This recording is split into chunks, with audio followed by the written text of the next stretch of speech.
Hello बेटा, जैसा कि आपको पता है हम पढ़ रहे थे chapter the making of global world. हमने पढ़ा था कि किस प्रकार से स्मॉल पॉक्स की डिजीज़ है वो विश्व के अन्य देशों में फैली थी। हमने पढ़ा था कि किस प्रकार से रिंडरपेस्ट है वो कैटल डिजीज़ है वो कैटल्स में फैली थी। किस प्रकार से जो रेफ्रिजरेटेड शिप्स हैं उसका प्रयोग किया गया था ताकि सामान को, मरे हुए जानवरों को है वो एक दूसरे स्थान पर पहुँचाया जा सके। तो आज हम पढ़ेंगे about the great depression. Great depression का मतलब होता है बेटा मंदी आना। ग्रेट डिप्रेशन जो कि शुरू हुआ था 1929 में और 1930 तक है ये चला था। During the period most part of the world experienced, और आपको पता है ग्रेट डिप्रेशन का मतलब क्या होता है। जब इकोनॉमी में डिप्रेशन आ जाता है इसका मतलब डिक्लाइन इन प्रोडक्शन का कम हो जाना, लोगों का अनएम्प्लॉयड हो जाना, इनकम कम हो जाना, व्यापार कम हो जाना। इसका मतलब ये होता है। Exact timing and impact of depression varied across countries, मतलब कोई एग्जैक्ट टाइमिंग नहीं था, कोई प्रभाव है वो सभी कंट्री पे बराबर नहीं पड़ा था इस डिप्रेशन का। But in general agriculture region and communities were worst affected, पर इससे ना क्या हुआ था कि रीजन्स और कम्युनिटीज़ हैं बुरी तरह प्रभावित हुई थी। This was because the fall in agriculture price was greater, क्योंकि ये ना डिप्रेशन में क्या हुआ था बेटा, एग्रीकल्चर के प्राइस हैं वो बहुत ज़्यादा गिर गए थे and some prolong than date of the in the price of industrial goods, और बहुत लंबे समय तक ये ना वो गिरते रहे थे बजाय इंडस्ट्रियल गुड्स के। Depression was caused by the combination of factor, depression आया था वो बहुत सारे फैक्टर की वजह से आया था। We have already seen how fragile the post war world economy, हमने देखा था कितनी नाजुक हो गई थी युद्ध के बाद वर्ल्ड इकोनॉमी। पहला कारण तो डिप्रेशन का था एग्रीकल्चर का ओवर प्रोडक्शन। फार्मर्स ने ना बहुत ज़्यादा एग्रीकल्चर है गुड्स प्रोड्यूस करने शुरू कर दिए और ज़्यादा गुड्स होने की वजह से उनकी जो प्राइस है वो गिर गई। Price lumped and agriculture income decline, price गिर गए तो एग्रीकल्चर इनकम कम हो गई, तो फार्मर ने अपने प्रोडक्शन को एक्सपेंड करना शुरू कर दिया, बढ़ाना शुरू कर दिया ताकि वो अपनी इनकम को, ओवरऑल इनकम को मेंटेन कर सके। दिस वर्सन्स द गलत इन द मार्केट, और इसकी वजह से और भी सिचुएशन ख़राब हो गई और मार्केट में ना एग्रीकल्चर गुड्स की बाढ़ आ गई। पुशिंग डाउन प्राइस और ज़्यादा कम हो गए। Farm produce rotted for a lack of buyers, और जो फार्म में प्रोड्यूस किया जाता था वो अब क्या होने लगा, वो ख़राब होने लगा क्योंकि अब कमी हो गई बायर्स की। बायर्स हैं वो इतने सारे गुड्स को नहीं खरीद पा रहे थे। तो एक तो ये कारण था। ग्रेट डिप्रेशन का पहला कारण क्या था बेटा, एग्रीकल्चर ओवर प्रोडक्शन। दूसरा कारण था many countries finance their investment, काफ़ी कंट्रीज़ हैं वो अपने देश के अंदर इन्वेस्टमेंट कर रही थी यूएस से पैसा उधार लेकर। While it was often extremely easy to raise loan, उस समय यूएस से पैसा ले पाना बहुत ही आसान था, पर जैसे ही यूएस ने देखा डिप्रेशन आ रहा है तो ये उसके लिए बहुत ही चिंता का विषय था। In the first half of the 1928 US ने क्या कर दिया, यूएस ने ओवरसीज़ लोन है यानी कि दूसरे देशों को जो लोन थे वो देने कम कर दिए। A year later it was 1/4 of that amount, और एक साल बाद तो ये 1/4 ही रह गए। Countries that dependent crucially on US loan now faced an acute crisis, और जो देश हैं वो यूएस के लोन पर डिपेंड करते थे अब उसमें बहुत ज़्यादा संकट आ गया। The withdrawal of US loan affected much of the rest of the world, और उसने पूरे विश्व को भी प्रभावित किया। रेस्ट ऑफ द बचे हुए भाग हैं जो उससे इफेक्टेड हुए। In Europe it led to the failure of some major bank, और आपको पता है यूरोप में तो कुछ बैंक हैं वो फेल हो गए और है ना करेंसी कोलैप्स हो गई, जैसे ब्रिटिश करेंसी थी पाउंड स्टर्लिंग। इन लेटिन अमेरिका और elsewhere it intensified the slum in agriculture and raw material prices.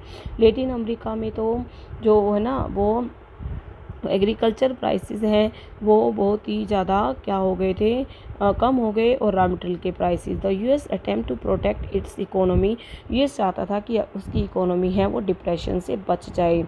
The US was also the industrial country most severely affected by the depression, US है वो एक industrial country था और वो भी depression से बहुत ज़्यादा प्रभावित हुआ। With the fall in prices, जैसे आपको पता है कि डिप्रेशन में क्या होता है, प्राइस कम हो जाते हैं। यूएस बैंक ने क्या किया, डोमेस्टिक लैंडिंग भी बंद कर दी, यानी कि देश के अंदर लोगों को पैसा देता था वो भी बंद कर दिया। उसने अपने लोन है बैक लेने शुरू कर दिए, वापस लेने शुरू कर दिए। Farm could not sell their harvest, और जो फसल है वो बिक नहीं रही थी। हाउस होल्ड वर रूइन, तबाह हो चुके थे। बिजनेस बिजनेसेस एंड कोलैप्स हो चुके थे। फेस्ड विद फॉलिंग इनकम बहुत कम हो चुकी थी। काफ़ी हाउस होल्ड थे यूएस में, वो पैसा पे कर पाने में यूएस का सफल नहीं थे। और force to give up their home, उनको अपने घर छोड़ने पड़े, कार बेचनी पड़ी, कंज्यूमर ड्यूरेबल्स तक कब्जे में कर लिए गए।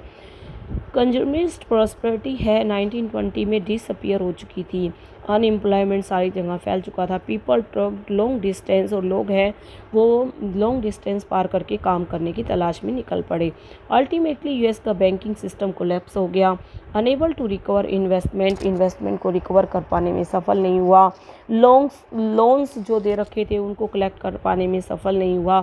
थाउजेंड्स ऑफ बैंक हैं वो बंद हो गए। और नंबर आर फिनोमिनल, उसके नंबर भी बहुत, मतलब कितने सारे बैंक हैं। 1933 में 4000 बैंक बंद हो गए। और 1929 से 1932 के बीच में 1,10,000 कंपनीज़ हैं वो बंद हो गई। तो आप समझ पा रहे होंगे डिप्रेशन में क्या होता है। लोग अनएम्प्लॉयड हो जाते हैं, एग्रीकल्चर और प्रोडक्शन की वजह से एग्रीकल्चर प्राइस डाउन हो जाते हैं। इंडस्ट्री पर भी इसका प्रभाव पड़ा था। और किस तरह से है, बैंक है वो बंद हो गई डिप्रेशन के समय में। 1935 में a modest economic recovery was underway it most industrial country, but the great depression, पता है आपको, ग्रेट डिप्रेशन ने सबको इफ़ेक्ट किया था और लोगों के माइंड पर इसका बहुत बुरा प्रभाव पड़ा था। अपने अगले वीडियो में पढ़ेंगे India and the great depression. मैं ये बताना चाहती हूँ कि बेटा आज है ना, वर्ल्ड कैसा है, ग्लोबल वर्ल्ड है, आज का युग कैसा है, ग्लोबलाइजेशन का युग है। तो इंडिया भी इस ग्रेट डिप्रेशन की चपेट में आ गया। देखो कह रहा है returners of the crisis in one part of the world, किसी भी एक देश में क्राइसिस आई है तो उसका इक्वली इफेक्ट है वो अदर पार्ट्स में पड़ा है, लोगों की लाइफ पर, इकोनॉमिक्स एंड सोसाइटीज़ पर वर्ल्ड वाइड पड़ा है। तो आपको हम अगले वीडियो में बताएंगे किस प्रकार से वर्ल्ड की इकोनॉमी है उसमें डिप्रेशन आने से किस प्रकार से इंडिया में भी डिप्रेशन आ गया।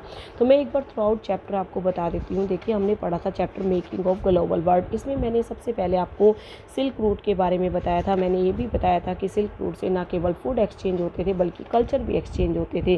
फिर हम बात कर रहे थे अबाउट स्मॉल पॉक्स डिजीज़ के बारे में। मैंने आपको बताया था किस तरह से वो स्मॉल पॉक्स डिजीज़ अमेरिका में फैल गई।